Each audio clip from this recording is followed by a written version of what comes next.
국민연금 개혁은 윤석열 정부의 3대 혁신 과제 중 하나죠. 이대로 뒀다가는 미래 세대에 폭탄 돌리기가 된다는 위기의식 때문인데 이게 참 해법 찾기가 쉽지 않습니다. 현재 거론되고 있는 더 내고 덜 받는 방식이나 오래 내고 늦게 받는 방식 모두 당장 국민들의 부담이 커지는 거라 사회적 대타협이 필요하거든요. 그런데 서는 거 눈치 보느라 이게 될까요? 정부는 내년 10월쯤 방법을 내놓겠다는데 그리고 몇 달 뒤에는 총선이 있죠. 노태현 기자가 보도합니다. 국민연금 개혁 방안이 국회에 제시됐습니다.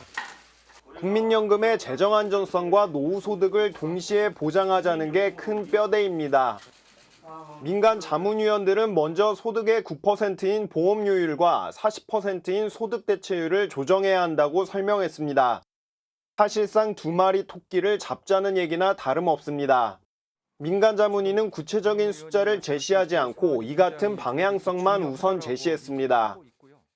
급여 수준을 그대로 두되 보험료를 인상하자라는 걸 강조하는 측과 소득 대체율을 인상하고 그에 맞는 보험료율을 인상하자는 그 두 가지 중심적인 그 주장들이 있는데 자문위 측은 보험료율을 인상해야 하는 근거로 현행 국민연금 보험료율이 OECD 평균이 18.2%의 절반이고 연금으로 실질적인 노후 보장이 어렵다고 지적했습니다.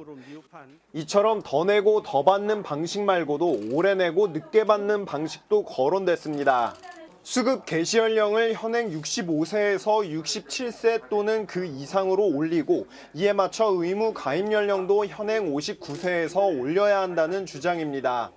노령화 상황에서 젊은 층의 납부 부담이 커지는 만큼 이에 대한 고민도 함께해야 한다는 지적도 나왔습니다.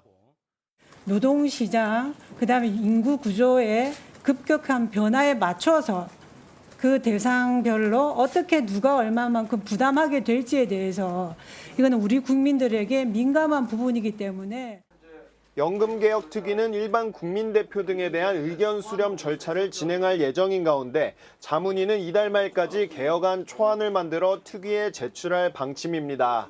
MBN 뉴스 노태현입니다. 안녕하세요. 김주하입니다. 공정하고 신속한 MBN 뉴스 유튜브를 통해서도 만나보실 수 있습니다. 특히 더 많은 뉴스와 라이브를 보고 싶으시다면 오른쪽을 눌러서 구독하시면 됩니다. 어렵지 않죠? 빠르고 정확한 뉴스로 계속 찾아뵙겠습니다.